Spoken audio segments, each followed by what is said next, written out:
I was ignoring her but finally said this was their home and if she was comfortable she could pack up and leave. My parents came over and basically told me I wasn't wrong but shouldn't have said she should leave. I know there are some things you can take back, but at this point I almost mean it. I would hate to deal with another divorce, but Amanda has been so terrible to my older kids the past few weeks, I honestly feel like she's become a different person.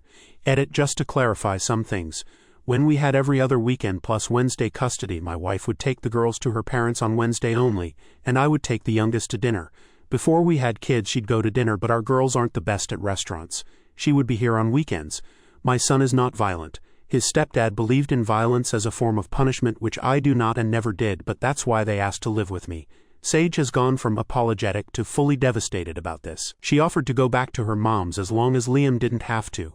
I told her that would never be necessary. She did not mean to hit her sister, and Becca was incredibly upset about biting her. We are working on it. But we are a single-income family, and I can't afford an OT outside of my insurance. I am probably going to utilize the school's OT though, despite what Amanda said. Also, our youngest was not planned, but things seemed to be getting better, so we were excited.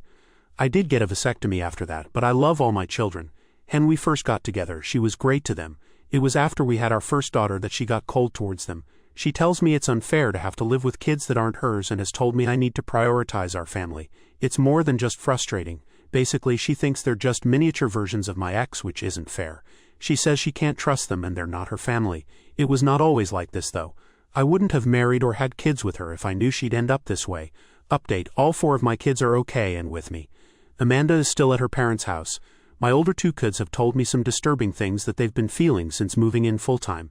It took me a while to get it out of them. They said they've been uneasy and have felt like if they put a single toe out of line they'd be forced to go back to their moms or be homeless. They've been trying to be good and perfect and nice, and they're getting worn down. They say they don't know what changed in Amanda because she used to love them and be kind to them, and I didn't have a good answer, but I told them it wasn't their fault.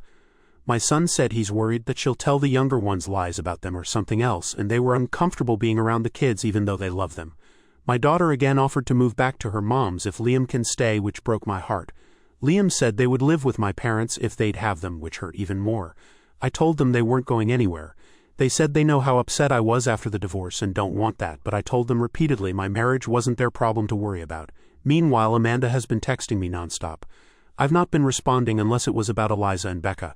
She has said some incredibly cruel things about me, my older 2 kids, and our relationship, basically telling me my kids just want us to break up just like their stepdad and I shouldn't let them win.